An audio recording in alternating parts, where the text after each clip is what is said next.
Good morning, good afternoon, good evening, ladies and gentlemen. Welcome to the JNF Alex Adamas High School in Israel radio station, located here in Hod HaSharon, Israel, where we have really special guests joining us today. We absolutely do. Feel free to introduce yourselves.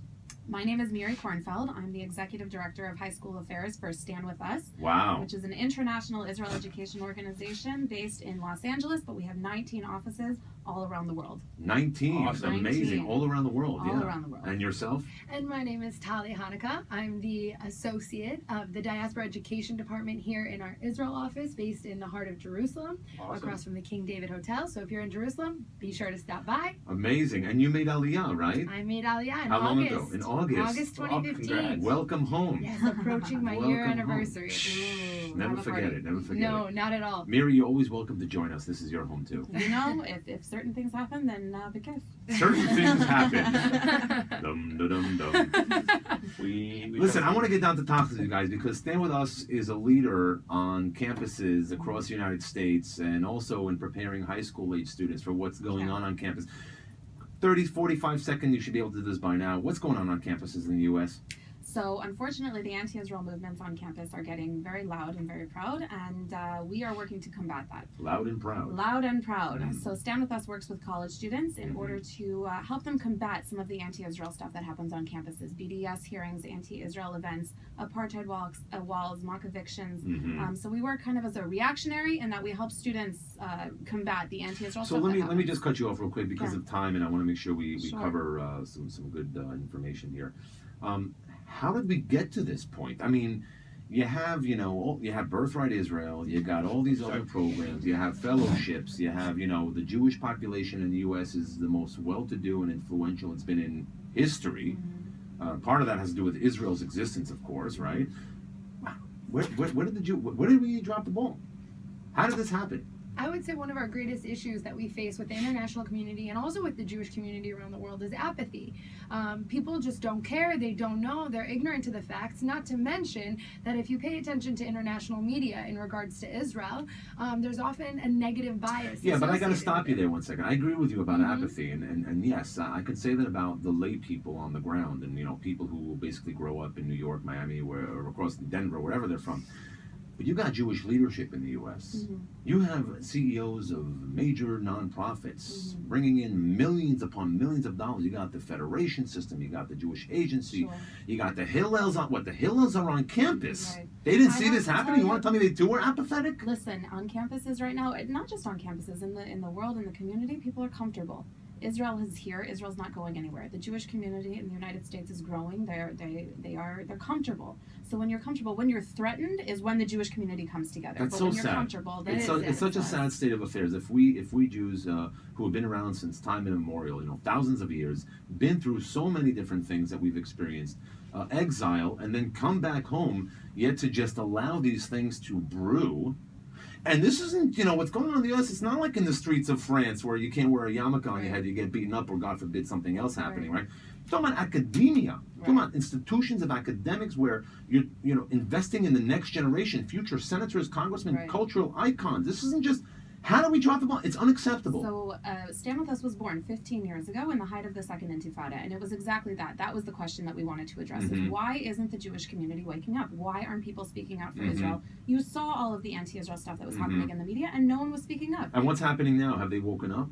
I think that they've absolutely woken up, and I think that the high school program is actually the next step in that. We started our high school program 5 years ago. So wait, so let me stop you right there. So until 5 years ago, Stand With Us dealt primarily with what was going on the universities, on campus. Correct. In the We US. did high school work here and there, but there was no structure, organized, within the media. national. Also within the media? Also within the media and the Interesting. community, stuff like that. Now, I mean, Stand With Us, we work on college campuses, we work in high schools. We have a legal department that we started now. Wow. To wow. legally. So what do you do in high school? Because obviously, Alexander Most High School in Israel is a semester abroad program accredited by the United States of America and so on and so forth. What do you do for high schools? So the idea is to prepare high school students before they get to college campuses. So what does that mean? It means that when a student gets to campus for the first time and they see something anti-Israel, it's not deer in the headlights. They know what to do, they know how to combat it, they know what to say, and they stand up for Israel the second that they get into campus, sometimes even before they get to campus. Whereas beforehand, my story, I didn't know what to do when I went to UCLA. I saw an apartheid wall. I did what I knew how to do best. I cried.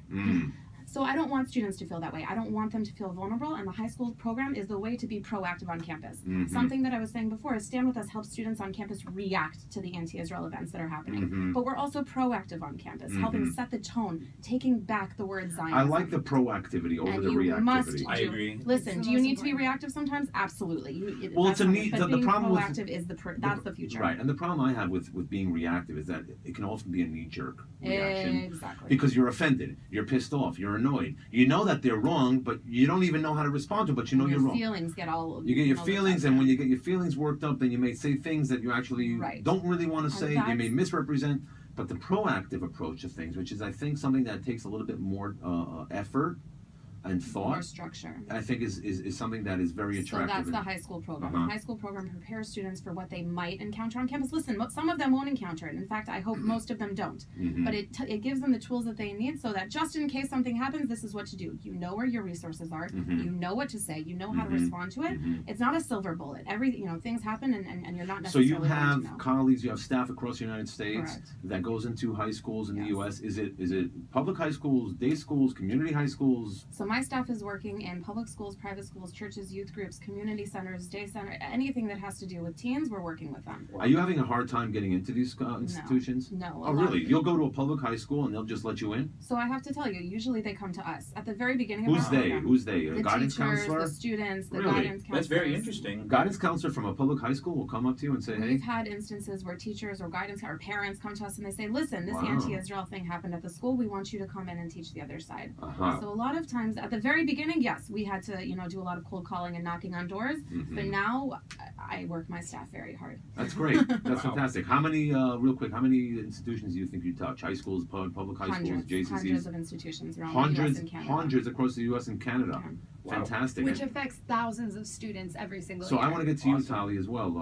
Tahli, you have a cool last name, Hanuka. Oh, thank you. It's, dedication, And Tahli, you live here in Israel, and you oversee the international sort of global education in the same sense. You work with groups that come to Israel, as well as I imagine you work closely with Miri as well on the high school programs that send their kids to Israel. So you encounter them, as well as schools from around the country. So talk a little bit about what you do, please. Absolutely. So one of the best things about being in Israel and having students, especially international students who are here, is that we're educating students on the ground about Israel through interactive educational programs. It's not just about learning about Israel in a classroom, but let's now take you to the history. Let's take you to the facts. Let's go visit these sites and learn about them while we're here. The other thing that's Sounds so very amazing- familiar. Yeah, Jake. right. I was going to say that's Yes, what I it was absolutely innermost does. of. Yeah. Israel is the exactly. classroom. Yeah, It makes no, sense that we would work together, right? Oh, okay. Okay, here we go. Because the partnerships are natural, and That's the idea right. is to, as Miri said, is to prepare these students. But what better place to prepare them than when they're actually here, and to get them while they're here in Israel, while their passion's ignited, they're excited about learning about it, and then giving them the resources and the ability to be active once they get back to their community. What are some of the other countries you encounter, work with here in Israel when they come to visit? Absolutely. So we work with students from all over Europe, South Africa, Australia. We work with gap year programs, seminary, yeshiva. So now, logistically speaking, do you actually have Stand With Us staff in these countries, or do you partner with existing entities in the communities?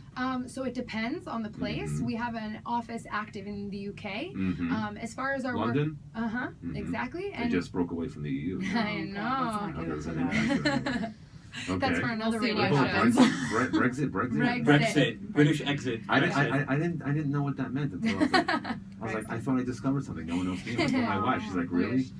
Anyway, Way to It's catch okay, on. we'll say you're creative. that's my life. Yeah. Please. But within Europe, we work with partner organizations on the ground, and also we're just now opening an office in Australia to expand our work there. We work both with Amazing. student groups that come here from Australia, and we do delegations and phenomenal. missions to Australia, as well as Europe. We've sent delegations to Norway and to Sweden and wow. to Switzerland Amazing. for different purposes. That's great. And South Africa, we send a And delegation are every these year. initiatives, are they funded locally, or does this funding come from raising funds in the U.S.?